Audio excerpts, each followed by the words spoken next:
When thinking about important factors in global politics and international relations, I'm sure that the first thing you think of is not marketing. But a country's reputation and quote-unquote soft power plays an integral part in determining political outcomes and global perceptions. So what exactly is soft power?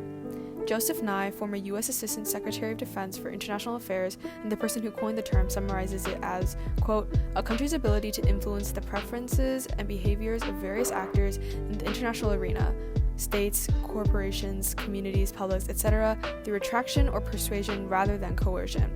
Soft power stands in contrast to hard power, which is a country's economic and military prowess. According to Nye, soft power rests on three key pillars. Number one, culture.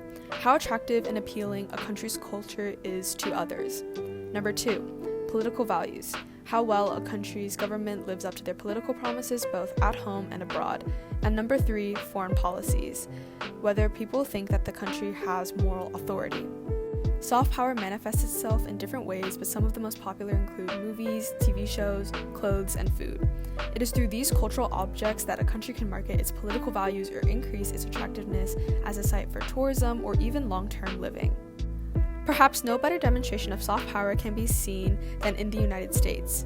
Despite growing inequality, wage stagnation, and political polarization, the United States continues to have the highest number of international students in the world and the highest number of immigrants as well.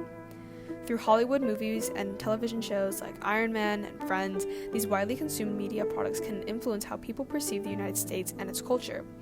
By showcasing its values of democracy, individual freedom, and quote-unquote the American dream, the United States can attract others to its way of thinking and gain support for policies and actions.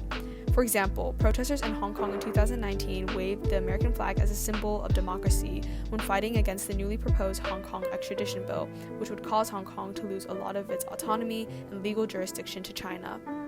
The ability to draw people to a country by marketing its cultural capital and economic viability is more important than it has ever been. Moreover, soft power can be a more economically efficient and conflict-avoidant way for a country to achieve its political goals on a global stage.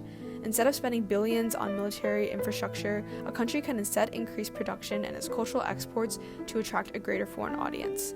Most importantly, soft power has the ability to change cultural norms. Understanding soft power in metric terms is not nearly as straightforward as understanding hard power, where you can measure military spending and equipment, but there are indices that have attempted to measure and rank countries in terms of their global popularity. One such index is the Soft Power 30 Index.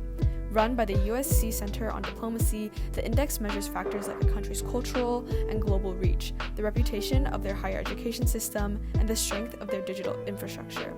There is also an international polling element, which provides more subjective data to the results. In 2019, the most recent year with data and rankings, France ranked number 1, with the United Kingdom in second place and Germany in third. The United States ranked 5th. The index was created by Jonathan McClory, a specialist in soft power and public diplomacy and advisor to several governments on branding and reputation. When asked about why he created the index, he said it was to raise awareness to governments about the importance of soft power.